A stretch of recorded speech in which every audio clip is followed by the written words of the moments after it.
네, 안녕하세요. 국어자료 강도 10주 1차시 영상 강의를 시작하도록 하겠습니다. 오늘은 그 공지에서도 알렸다시피 용비어천가부터 시작을 하게 되고 그 다음에 이제 그 다음 챕터인 월인석보까지 넘어가게 될 것 같습니다. 원래 이제 이 강의는 이제 사실 그 대면 강의였으면 훨씬 진도가 조금 더 많이 나가게 되기는 하지만 상대적으로 이번에는 그만큼 못 나가지만 그래도 조금 진도를 나가야 될 것 같고 3챕터에 해당하는 그 부분은 기본적으로 다 맞춰야 할 것 같아요.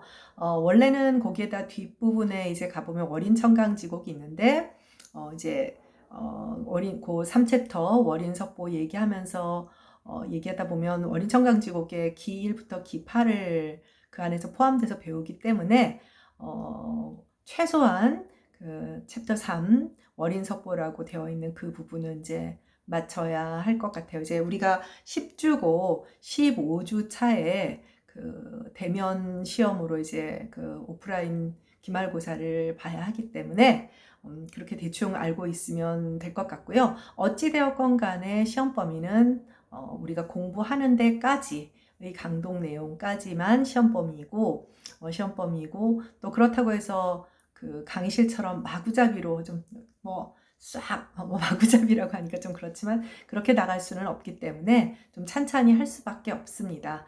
그래서 뭐 기본적인 것을 배우는 데는 큰 지장이 없지만 이제 과거의 강의실에서는 조금 더 많은 내용을 조금 더 소개해주고 싶은 마음에서 조금 더 진도를 나가게 됐었는데 지금 이제 최소한 3챕터까지만 다 배운다면 국어 역사를 공부하는 데는 기본적인 그 중세 국어를 이해하는 데는 큰 무리가 없을 것 같아요. 그래서 어찌되었건 차분하게 좀 더 꼼꼼하게 보는 방향으로 나머지 주들의 수업을 진행하도록 하겠습니다. 네. 자, 오늘은 용비어천가고 용비어천가의 앞부분은 여러분들이 뭐 익숙하게 잘 알고 있는 부분입니다. 그래서 교재의 55쪽에 보면 용비어천가라는 책에 대해서 소개를 하고 있죠. 그래서 뭐 다들 아는 얘기고 왜 만들었는지도 알고 있고 뭐 용이 뭐 이시왕조의 선대 왕들을 포함한 그런 임금들이다. 뭐 그런 것들도 다 알고 있는 그런 내용들입니다. 그래서 지금 55쪽의 내용을 먼저 살펴보면 여러분들이 알고 있는 그러니까 이제 그 뭐라고 할까요? 세종의 고조부에 해당하는 목조부터 이름이 이안사든가 그래요. 목조부터 이제 그 목조, 익조, 환조, 도조든가요. 이렇게 해서 그다음에 태조와 태종에 이르는 그러니까 세종에 앞선 6명의 그 이제 자신의 그 아버지 할아버지들의 그 업적을 이야기하면서 이거는 운명이다. 조선의 이시왕조의 건국은 운명이다. 뭐 이런 얘기를 합리화하는 그런 목적이 있다는 걸 알고 있을 겁니다. 그래서 55페이지 두 번째 단락에 가보면 1445년에 세종이 이제 훈민정음을 창제하고 이제 이거를 이제 말하자면 테스팅하는 작업용으로도 사용을 하고 또 쉬운 문자로 되어 있으니까 백성들한테 이제 나눠줘서 우리 왕조가 너희들의 임금들이 그렇게 나쁜 사람은 아니야. 뭐 배신한 신하의 집단만은 아니란다. 뭐 그냥 뭐 친족 살인을 하면서 왕권에 혈안이 된 인간은 아니다. 이런 거를 알리고 싶었겠죠. 그래서 1445년에 권제, 정인지, 안지 등이 본문을 쓰고 그다음 최항, 박팽년, 강희안, 신숙주 등이 보수를 하고 주해를 덧붙여서 그러니까 본문이 있고 주해 부분이 있어요. 본문과 주해를 붙여서 세종 29년에 그러니까 세종이 1443년에 한글을 만든 다음에 훈민정음을 만든 다음에 정말로 할 일이 많았던 거예요. 이런 작업도 하고 또 한자음 개정 작업도 하고 이 사람이 1450년에 죽거든요. 세종이. 그러니까 세종이 1450년에 죽는데 자신의 말년에 그야말로 모든 그 올인을 한 사업이 훈민정음 관련 사업이라고 생각을 이제 어문 정책 관련 사업이라고 하면 되죠. 네, 사실 알다시피 삼강행실도 얘기도 했습니다만은 원래의 목적은 굉장히 즉위 초기부터 어떤 새로운 문자에 대한 욕망은 있었는데 이제 자신의 왕권이 안정되고 여러 가지 치적이 쌓인 말년에 가서 이런 작업들, 그러니까 평생 해오고 있었던 작업인 것 같아요. 네, 그 다음에 세 번째 단락에 가보면 한글 가사, 한시, 한문, 주해의 세 부분으로 이루어져 있습니다. 그래서 뭐 총 125장이고 뭐 서가, 본가, 결가 이렇게 나뉜다라는 것, 교재에 있는 것들은 여러분들이 각자 보고요. 나중에 추가적인 것 우리가 PPT로도 확인을 해보도록 하죠. 네, 그래서 기본적인 건 어떠냐면, 그러니까 일종의 대비 및 대조의 방법을 사용해서 중국 고대의 성군들이나 제왕들의 한 업적과 자신들의 이시 왕조의 조상들이 한 행적을 대비함으로써 합리화를 하는 거예요. 합리화. 그러니까 뭐 여러분들 지금 대부분 한 19, 18 이렇게 되다 보니까 한국사를 다 공부하고 온 학년들이라 추가적인 설명이 꼭 필요하지는 않을 것 같습니다만은 여러분들 알다시피 왕조의 말기에는 모든 것이 뭐 부패하고 잘못되고 그렇게 되죠. 그러니까 무신 정권의 이후에 또 몽고의 침략에 의해서 고려 왕조가 원의 제후국이 되고 또 그다음에 또 명나라가 들어오게 되면서 이제 복잡한 상황을 갖게 되고 그러면서 이제 마지막 우왕에 이르러서 이제 왕가가 이제 문을 닫게 되는데 여러분도 알다시피 엄청난 이제 백성들의 원망이 있었어요. 있었음에도 불구하고 이제 이시왕조는 역성혁명이다. 그러니까 이성계가 이제 말하자면 신하잖아요. 신하인데 위화도 회군을 하고 그 다음에 이제 혁명을 만들어낸 것이죠. 사람 심리가 참 재밌는 게 그렇게 이제 왕씨들을 욕을 하고 그랬음에도 불구하고 여러분 뭐 두문불출을 알고 있지만 왕씨들을 그야말로 다 죽여버리고 이런 거를 보면은 또 사람의 백성들의 심리는 야 너무한 거 아니야 이렇게 되면서 또 그렇게 해서 이제 이시왕조를 열었는데 좀 잘 굴러갔으면 되는데 여러분도 알다시피 이방원이 동생들을 죽이고 이제 왕이 찬탈 작업을 일으키게 되잖아요. 찬탈을 일으키게 되잖아요. 그러니까 이제 백성들이 영 마음이 안 좋겠죠. 저 뭐 짐승만도 못한 것들 뭐 이렇게 되니까 그런 것들을 바로잡고 싶은 그 세종의 욕심은 그럼 어떻게 해요? 이렇게 이런 사람들도 이런데 우리도 알고 보면 이런 거야. 그러니까 이것은 일종의 운명이다. 숙명론적으로 왕조가 탄생한 거다. 이렇게 얘기를 하고 싶었겠죠. 그래서 그러한 대비의 방식으로 목조 이하의 6 추존 임금 4명과 이제 태종들의 치적을 강조하게 됩니다. 그리고 다음 단락, 네 번째 단락이죠. 55쪽에 용비어천가는 훈민정음으로 기록된 최초의 문헌. 그러니까 훈민정음 언해가 있습니다만 그건 설명서니까요. 네. 그래서 뭐 그건 여러분들이 보고 또 장르는 악장이라고 하는 실제로 악으로 연주될 수 있는 구태여 따진다면 용비어천가 노래니까요. 운문의 형식이다라는 것을 기억을 하면 됩니다. 그리고 끝에서 셋째 줄에 보면 여기 영인에 놓아서 여러분들이 보게 되는 것은 그 원간본의 복각본이라고 되어 있는데 원간본은 말 그대로 다른 말로 초간본이에요. 진짜 오리지널 판본이죠. 복각본은 말 그대로 다시 새긴 그런 판본이에요. 그런데 이제 복각본의 경우에 교정을 안 보고 그냥 판각을 했을 수도 있지만 대개의 경우 지금 같지는 않더라도 문제가 몇백 년 만에 복각을 할 경우에는 지금 1612년이면 상당히 한참 시간이 지난 다음에 복각을 하게 되잖아요. 그런 경우에는 어느 정도의 교정 작업이 이루어지게 되겠죠. 그래서 이런 복각본이라고 하는 것이 이제 서지적으로 어떤 차이가 있는지를 이제 확인을 해야 되니까. 네. 그래서 그렇게 살펴보도록 하면 되겠습니다. 그리고 PPT 자료, 이제 우리 9번째 PPT 용비어천가 부분만 지금 남아있지요. 네, 용비어천가 부분을 보도록 하겠습니다. 지금 이제 교재의 55페이지에서 56페이지까지 소개한 내용에 조금 더 보탠 그런 얘기들을 보면, 그리고 그런 것들 몇 가지 소개하려고 합니다. 그래서 9번째 PPT의 9쪽, 네, 용비어천가 부분입니다. 이거는 목판본이에요. 나무판본으로 찍었고 총 10권으로 되어 있고요. 현재 전하는 판본은 모두 목판본입니다. 그런데 세종대 초간본은 활자본으로 추정돼요. 추정된다는 것은 무슨 얘기냐면 지금 전하지 않고 있다라고 하는 것이죠. 네, 그래서 여러분도 알다시피 우리는 금속 활자가 굉장히 발달한 나라이기 때문에 이제 활자본으로 추정됩니다. 임진왜란 이전에 간행된 고판본, 옛날 판본이란 뜻이죠. 옛 고자를 써서 고판본으로는 가람문고본, 일사문고본과 규장각본이 있다.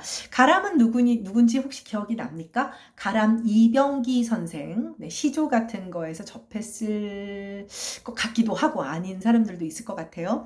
가람 이병기 선생의 호구요. 일사는 일사 방종훈 선생이라는 분이 계셨어요. 근데 일사 선생은 여러분들이 잘 모를 텐데, 이제 일사 선생은 그 서울대학교 교수였던 분인데, 이 문고본은 뭐냐면, 요즘은 책이 뭐 정말 너무 심한 경우 쓰레기다라고 취급될 만큼 그런 것들이 많지만, 가람 선생이나 일사 선생들의 책에는 그런 굉장히 귀한 옛 문헌들 같은 것들도 포함이 되어 있었어요. 포함이 되어 있어서 그런 판본들 같은 경우는 이제 집으로 가지고 가고 그러기는 그렇잖아요. 그래서 정년 퇴직을 할 때 대학 도서관에 기증을 합니다. 대학 도서관에 기증을 하면 귀한 책이고 감사하니까 그 선생님의 호를 따서 가람문고본, 그 다음 일사문고본, 또 일석 이희승 선생은 많이 들어봤죠? 뭐 일석문고본 이렇게 따로 이제 도서관에 특별 열람 코너를 만들어 주는 거예요. 요즘은 교수님들이 정년할 때 정말 좀 책 정리하는 기분으로 도서관에 준다고 하면 안 좋아하는 경우들이 많아요. 그러니까 책이 너무나 가치 없어진 좀 시대가 아닌가. 물론 그런 책들 중에 가치 있는 책도 있고 그렇기는 하지만 여러분들도 보면 쉽게 버리게 되잖아요. 근데 이제 예전에 이 선생님들이 교수님들이 갖고 계시던 책들은 좀 희귀본들도 많고 그래서 네. 규장각본은 뭐냐면 이제 서울대학교 안에 예전에 그 규장각에 있었던 여러 가지 문헌들이 이제 보관되어 있어요. 그래서 규장각은 지금 연구소처럼 되어 있어 연구원들이 있고 그런 곳인데 거기에 이제 규장각 본이라고 해서 보물급의 자료들도 들어가 있기도 하죠. 그중 가장 원본에 가까운 것은 가람본으로 보고 있고요. 근데 그거는 1, 2권밖에 없어요. 지금 그 1, 2권이 뭐냐면 우리가 지금 배우는 해동 육룡이 나라샤 지금 그 부분이에요. 규장각본도 가람본과는 같은데 후세본이에요. 그러니까 나중에 다시 인쇄한 책이라는 것이 되겠죠. 탈자와 글자가 떨어진 것이나 획이 떨어진 것들이 많다라고 합니다. 그래서 그 밖에 세종실록에 소지된 실록본이 있고요. 실록본에도 있습니다. 그 다음에 지금 1612년, 지금 우리가 여기, 네, 아이고, 선생님이 잘못 얘기했네요. 가람본이 아니라 우리 교재에 있는 것은 1612년, 네, 지금 1612년 광해군 4년에, 그러니까 우리 교재 55페이지에 그 끝에서 셋째 줄 복각본 얘기할 때 보면 1612년에 간행된 것이라고 했잖아요. 이제 광해군 4년에 간행된 것으로 흔히 만력본이라고 합니다. 그 당시 중국 황제의 그 재위 기간 그거 알고 있죠. 그러니까 우리나라도 그 연대를 중국의 황제의 재위 기간에 특정의 명칭이 연호라고 하는 것이 붙어요. 근데 그걸 우리도 썼어요, 그대로. 네. 그래서 만력본에 따라서 1612년 것, 그 다음에 1659년에 간행된 순치본, 순치라고 하는 연호도 역시 중국의 연호입니다. 네. 그러니까 걸륭도 마찬가지예요. 네. 그래서 만력본은 네, 이제 오대산본 두 종이 있고 둘 다 오자가 있고 일제시대 경성제국대학에서 오대산본을 저본으로 하여 수정보완해서 영린한 바도 있고 그러니까 용비어천가는 굉장히 이본이 많아요. 훈민정음 언해 같은 경우는 자료가 없었잖아요. 없었는데 용비어천가는 굉장히 그 자료들이 많고 그런데 이게 이제 그러다 보니까 원본은 없는 상태에서 복각본이나 후세본들이 있다 보니까 조금씩 차이가 있다고 합니다. 이렇게 문헌들이 가지고 있는 여러 가지 특징들, 옛날 문헌들이 가지고 있는 특징들을 비교해서 원본의 모습을 추정하는 그런 학문이 있는데 그것을 서지학이라고 부릅니다. 서지학이라고 불러요. 그래서 옥스퍼드 대학에는 이제 캠브리지는 없고요. 옥스퍼드에 서지학과가 있어요. 옥스퍼드에 서지학과가 있어서 진짜 뭐랄까요. 예전에는 이 서지학이 우리가 초반에 얘기했지만은 그러니까 구어 오랄 랭귀지의 속성을 몰랐기 때문에 서지학을 마치 언어학처럼 다뤘는데 문어대에 대한 연구니까 당연히 그랬겠죠. 네, 다음 페이지로 가도록 하겠습니다. 역시 PPT 10페이지 10쪽을 봐주세요. 네, 용비어천가의 출판 과정은 조선왕조실록의 세종실록 부분에 이제 잘 나타나 있습니다. 그래서 이제 아까 앞에서 우리가 교재에서도 봤다시피 신하들한테 시켰죠. 본문은 누가 쓰고 주에는 누가 달고 그래서 세종한테 이렇게 바쳤어요. 그때 세종이 이렇게 보고 판세김, 잘했어. 자, 이거 찍어라. 이게 판세김을 하는 거예요. 자기가 얼른 조판해라. 그래서 명하였다고 기록이 되어 있는데 금방 출판되지는 않았어요. 그래서 아마 조금 시간을 뒀다가 뭐 여러 가지 교정도 받겠죠. 네, 그래서 만든 다음에 세종 29년에 용비오천가 550지를 만들어서 신하들한테 쫙 배포를 했다고 합니다. 네, 우리 왕존 이런 거야. 너희들 알아도 명심하렴. 뭐 이런 뜻으로 나눠준 거죠. 갑자기 세종한테 실망스러워요. 세종도 여러분들 분명한 봉건 군주예요. 봉건 군주예요. 그러니까 그렇다고 해서 세종한테 실망할 필요가 없는 것은 그 사람은 15세기 사람이에요. 15세기 사람인데 이 사람이 왕가를 폐위하고 민주주의라는 개념을 해서 그럴 수는 없는 것이죠. 네. 자, 그래서 정리해보면 1455년에 본문과 한시가 이루어지고 역사적 사실에 대한 주해를 붙여서 1447년에 완성되어 그해 안에 간행된 것으로 보입니다. 네. 그리고 또 한 가지는 이제 여기 지금 총 125장, 우리 교재에는 총 125장 이런 얘기를 하는데 이게 125장으로 되어 있지만 아마 처음에는 123장이 아니었을까 또 이렇게 보고 있습니다. 보완하고 교정하고 뭐 그랬겠지요. 네. 다음 페이지로 가도록 하겠습니다. 그래서 용비어천가의 내용은 이제 피상적으로 여러분들은 다 알고는 있지만 몇 가지 그래도 좀 살펴보도록 하면 우리가 제일 잘 아는 해동 여선용이 나라 하늘을 주신 복이다. 그래서 이 제1장은 서문에 해당하고 2장은 모든 일은 반드시 그렇게 될 만한 까닭이 있다. 이게 또 사실은 세종은 사서삼경에 다 통달한 사람이죠. 그런데 이제 주역이라고 해서 지금은 여러분들이 무슨 점처럼 사주팔자를 생각을 하는데 사주팔자는 동양의 자연과학적 관점과 어떤 그런 통계적인 학문이에요. 그러니까 자연을 구성하는 화수, 목, 금, 토 5대 원소죠. 서양도 똑같이 그렇게 생각을 했거든요. 그러니까 어떤 사람의 삶을 글자로 풀이를 하는 거예요. 그래서 이 사람이 사주에 불화가 굉장히 많다. 그러면 좀 다혈질일 것이다. 금이 많다. 그럼 좀 더 냉철하고 또 아무래도 쇠로 만드는 것들은 뭐겠어요. 칼이나 이런 거다. 그러면 권력가가 될 수도 있다. 이렇게 지금 사이비 얘기를 하고 있습니다만은 실제로 훈민정음 해례본에서 주역에 근거한 오행 음양 오행설에 근거한 철학적인 그러니까 동양 철학이에요. 동양 철학. 그러니까 여러분들이 알아둬야 할 것은 어떤 샤머니즘적인 주술적인 점과 사주는 좀 다르죠. 사주 팔자를 그러니까 말하자면 너의 성향은 이러하고 이러한 성향에서 이렇게 맞추는 거는 좀 다른데 이게 지금 섞여서 점처럼 요즘 젊은 사람들은 그거 잘 안 보고 타로 본다 이렇게 오는 하는데 어쨌든 그래서 인과관계가 있다라고 하는 것이 음양오행의 기본적인 태도거든요. 태도기 때문에 그런 얘기를 하게 됩니다. 그 다음에 3장부터 8장까지는 목조에서 환조에 이르는 목조, 익조, 도조, 환조든가요. 네, 할아버지의 행적을 그러니까 사실 임금이 아니었던 사람들이죠. 네, 노래한 거고 이미 하늘의 명을 받았다. 네, 좀 그렇게 말하고 싶겠죠? 그다음 9장에서 14장까지는 태조의 위화도 해군에서 한양 천도에 이르는 경위를 약술하고 있다. 이게 가장 세종으로서는 이야기하고 싶었던 부분일 거예요. 민심이 태조에게 모였는데 고려 왕조를 지키고를 해서 어쩔 수 없이 왕이 되었다. 네. 다음 페이지로 갈게요. 그다음 15장에서 26장에서는 이씨가 왕이 될 조짐은 고려 초부터 보였다. 그래서 목조, 익조, 도조, 환조 이래서 그것이 표면으로 나타난 것일 뿐이다. 이런 얘기를 하고요. 그 다음 27에서 46장까지는 태조의 비범한 모습과 제주와 하늘에도 그런 얘기 또 해야겠죠. 그 다음 47장에서 62장까지는 뭐 태조는 뭐 무장이었기 때문에 왜군을 무찌렸던 그런 것들, 또 북쪽 오랑캐들과 싸운 이야기를 합니다. 이야기들을 하게 되고 그런 것들이 또 소개가 됩니다. 다음 페이지. 63장에서 85장까지는 뭐 태조의 뭐 활쏘기 재주, 학문, 인격을 기리고요.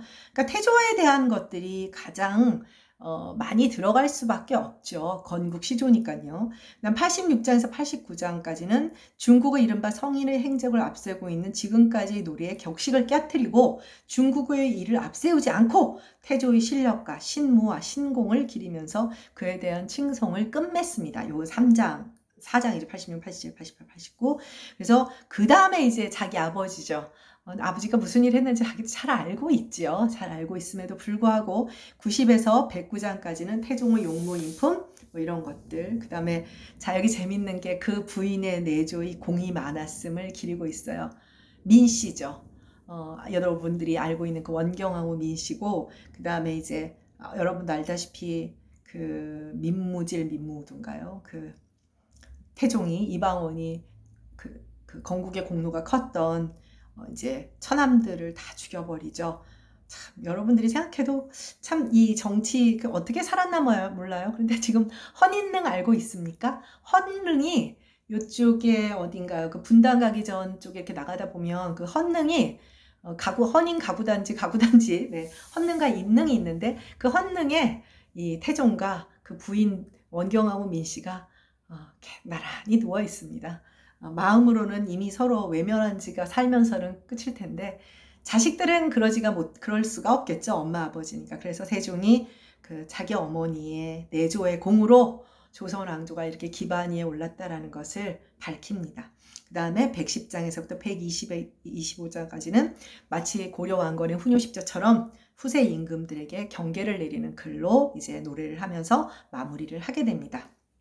네, 다음 페이지로 가도록 하겠습니다. 네, 그래서 앞선 얘기와 조금 겹치는데요. 뭐 지금 뭐 본문과 풀이한 거 45년에 만든 이런 것들을 각자 보도록 하고 그 다음에 훈민정음으로 처음 쓴 문헌인데도 아주 문장이 여러분들도 알겠지만 정말 유려합니다. 유려하고 아마 그래서 어떤 얘기가 있냐면 그전 시기부터 그전 뭐 아주 먼 시기는 아니고 아마 나름대로 그러니까 구전이라 뭐라고 해야 될까요? 훈민정음으로는 아니지만 조선왕조의 건국 시기와 관련해서 어떤 그런 이미 기존의 노래가 있었던 것은 아닐까 이렇게 짐작하는 부분도 있습니다. 네. 그 다음에 용비어천가는 한글 창제에 의해 이루어진 우리 문학사상 최초의 국문시가 최초의 산문은 석구상절이었죠. 국문시가고 그 다음에 동명왕편과 같은 신화를 노래한 것이고요. 그 다음에 악장의 독자적 형식을 개척한 첫 작품이다. 네, 이거 완전 이런 거는 무슨 공무원 시험 대비하는 그런 정리 같습니다. 네, 다음 페이지로 가도록 하겠습니다. 네. 그래서 정리해보면 건국 초기의 특수한 정치문화적 상황 아래 생겨난 악장으로 영웅서사시인 장편서사의 범주다. 그래서 서사적인 성격을 가진 것을 그러니까 형식은 악장이지만 말 그대로 이제 서사시라고 봐야 되는 것이죠. 그래서 이렇게 서사적 성격으로 규정하는 이유는 역사를 배경으로 하고 설화를 소재로 했고 많은 영웅이 등장하고 또 영웅에 수반되는 준마 그다음 아마 여러분들 고전문학 좋아하는 친구들은 알 거예요. 준마, 용맹, 무기, 무공 등이 다 등장하고 있고 그 다음에 사건의 서술이 주정적 영탄이 아니라는 점이다. 정서에 호소하는 것이 아니다라는 측면에서 이거는 중고등학교 때도 이렇게 정의하고 있는 것으로 알고 있습니다. 그래서 한번 용비어천가에 대한 최종적 정리를 마치고요. 자, 이제 9번째 PPT는 이제 마무리하도록 하고 우리 이제 그 용비어천가 본문을 읽도록 하겠습니다. 네. 57페이지입니다. 네, 57페이지. 오른쪽 첫째 줄. 자, 또 글자의 형태를 떠나서 판본도 작고 또 이제 그래서 보이는 형태가 훈민정 원어와는 조금 또 다르지요. 네, 그래서 이건 또 영인되는 방식과도 책 자체나 글씨 자체가 이렇게 작다라기보다는 영인되는 사진으로 찍는 방식에 좀 차이가 있어서 그렇다고 생각하면 됩니다. 네, 자, 용비어천과 권제일. 그래서 해동 육룡이 나라샤 일마다 천복이시니 고성이 동부하시니 이렇게 되어 있죠. 그래서 거기 밑에 조그만 동그라미들은 하얀 동그라미들은 무시하셔도 됩니다. 자, 뭐 다 아는 익숙한 얘기들은 빨리 넘어가겠습니다. 해동은 발해의 동쪽 우리나라를 가르치죠. 해동 또 동이 이런 것들이 우리나라를 가르치는 중국을 기준으로 육룡은 조선계국의 조상 임금으로 추존을 한 거죠. 그래서 목조, 고조부예요. 익조, 도조, 환조. 그 다음에 실제 임금이 되었던 태조, 태종까지를 포함합니다. 이것도 이런 어떤 여러 가지 인증시험에 물어보면 사람들 되게 많이 틀려요. 뭘 틀리냐면은 태조랑 태종을 포함시킬 거냐 말 거냐 모르는 사람들이 많아요. 우리과 학생들은 안 틀리겠죠. 자, 나라샤 그 형태소 분석은 별거 아니니까 보도록 하고요. 일마다 하시는 일마다 천복, 하늘이 내리는 복이시니 옛 성군들, 중국의 옛 성군들이 동부하시니. 그러니까 동부한다라는 말은 뭐냐면 간단히 말하면 함께 다 붙는 거예요. 그러니까 옛 성군들과 같다. 성군들에 비유할 만하다. 뭐 그 정도로 해석을 하면 되겠죠. 네, 그 다음에 1장 부분을 보도록 합시다. 불이 깊은 남감 바람에 아니밀세 곧요코 여름 하나니. 이거 설명할 필요는 별로 없을 것 같습니다. 불이는 아직 어두경음화가 안 일어났고 남간 이거 기억나죠? 각주 6번 봐줄까요? 각주 6번. 네, 자, 우리 이미 한번 정리를 했었죠? 중세국어에는 체언 어간도 불규칙하게 두 가지 형태가 있는 경우가 있다고 했죠. 그래서 자음으로 시작하는 조사합과 모음으로 시작하는 조사합에서 서로 다른 형태로 등장하는 경우가 있다고 해요. 대표적으로 나무 같은 게 그래요. 그래서 현대국어는 물론 나무지만 중세국어에서는 모음 어미 앞에서는 나모가 아니라 나, 미음, 기역의 형태로 쓰고 나모의 형태, 나모는 이제 모음 조화를 지킨 형태죠. 그거는 자음어미 앞에서 그렇게 기억을 해야 됩니다. 그 다음에 바람에 아니밀세, 미다, 움직임으로 오늘날에는 사라진 미다라는 용어 어간이 있었습니다. 곧요코, 역시 꽃이 어두경음화가 안 이루어졌죠. 꽃이 좋고 교코가 역시 구개음화가 아직 일어나지 않죠. 네. 그 다음에 여름 하나니, 여름은 열매가 하나니 많다. 이 정도는 다 알지 않을까 싶습니다. 그 다음에 샘이 깊은 물은 가말에 아니 그칠세. 가말. 자, 각주 10번을 봐주세요. 각주 10번. 가말. 지금은 가뭄이죠, 가뭄. 가물다는 있지만, 근데 이때는 가말다, 그 다음에 그 어간 자체가 명사형으로 쓰였어요. 오늘날에는 가뭄이지만, 가말.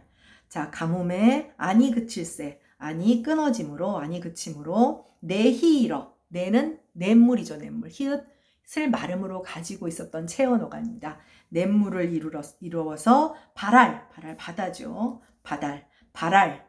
뒤에 나와요. 바다에 가나니. 네. 58페이지를 가도록 합시다. 네. 바랄 여기 안 나와 있네요. 바랄은 바다입니다. 바다에 가나니. 58페이지로 가겠습니다. 2장입니다. 2장. 주국대왕이라는 말은 주나라, 이제 중국의 고대 왕국 중에 하나죠. 고대의 그런 성군들이 있었던 주나라, 은나라 그런 나라들입니다. 주나라에 대왕이 있었어요. 아주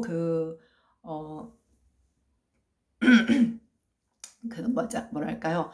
성인에 가까운 임금으로 추앙받는 그런 인물들이 이제 나오는 국가인데요. 주국대왕 각주 1번 주나라 문왕의 할아버지인 고공단보라는 사람입니다. 그러니까 또 이제 당연히 할아버지 얘기가 나와야 되잖아요. 그래서 주국대왕이라는 사람이 빈곡, 엄청 어려운 한자죠. 이런 한자 몰라도 상관은 없어요.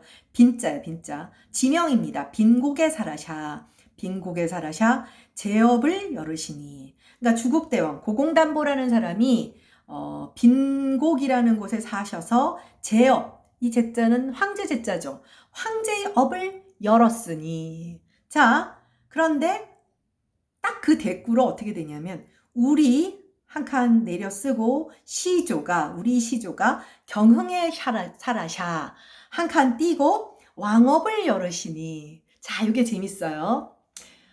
일단 우리 시조는 누굴까요? 여기서는 이제 제일 첫 번째 고조부인 목조예요. 목조입니다. 목조.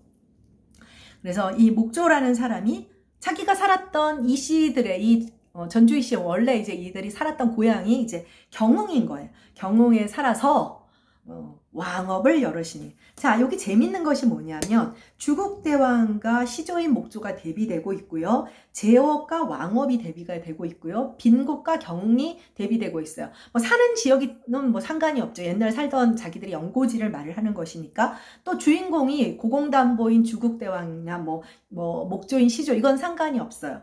근데 제업과 왕업을 보면 무슨 얘기예요? 중국은 황제의 국가고 우리는 왕국이라는 거죠. 여러분이 알다시피 만세, 만만세는 황제의 국가에 쓰는 것이고 우리는 천세, 천천세 이렇게 얘기하는 거 다 알고 있죠.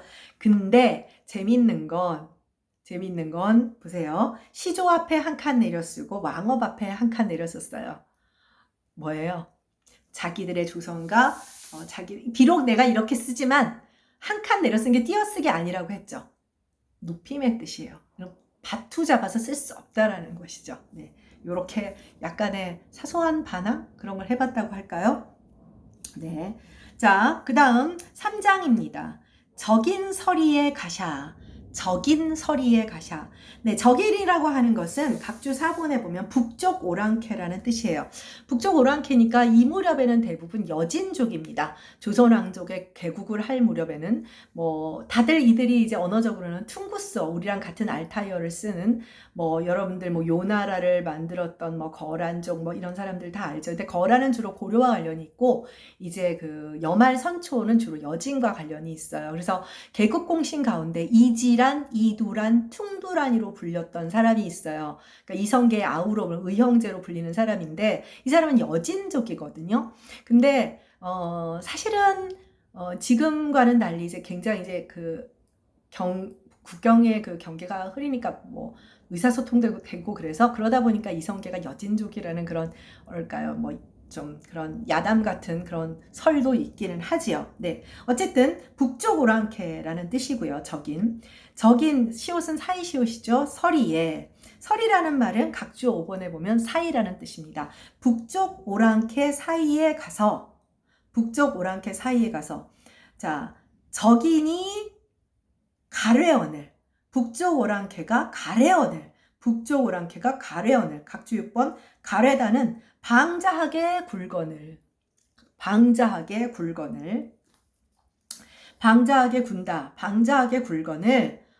자, 그러니까 우연히 하다 보니까 주변에 북쪽 오랑캐가 있고 북쪽 오랑캐가 방자하게 군다는 건 뭐예요? 그러니까 이들 주나라 사람들 입장에서는 괴롭히는 것이 되겠죠. 그러니까 기산 올마샴도 기산이라는 곳으로 빈곡에 있다가 기산으로 옮겨요. 기산이라는 곳으로 올마샴도 옮기시는 것도 하늘의 뜻이시니 그래서 옮겼다. 어떤 그 거처로 옮겼다. 이런 뜻이 되는 거죠. 그 다음 야인서리에 가샤. 완전 대꾸하는 방식 똑같은 그런 틀 속에 들어가죠. 야인은 말 그대로 이것도 이제 오랑캐들이에요. 오랑캐. 그래서 각주 9번에 보면 여진족, 구체적으로 여진족이 됩니다. 여진족 사이에 가셔서 여진족들이 가래언을 이제 방자하게 굴건을 이제 괴롭히는 거죠. 덕원 올마샴도 덕원이라는 곳으로 옮기는 것도 하늘의 뜻이시니. 네. 자, 어떤 구조인지 알 겁니다. 자, 59페이지로 가주세요. 59페이지. 네, 4장입니다. 4장. 칠적 가젯 우물. 요것만 너무 33분까지 됐네요. 요 페이지를 하기가 힘들 것 같아서 그러면 다음 차시로 넘어가도록 하겠습니다. 네, 수고했습니다. 2차시에서 봐요.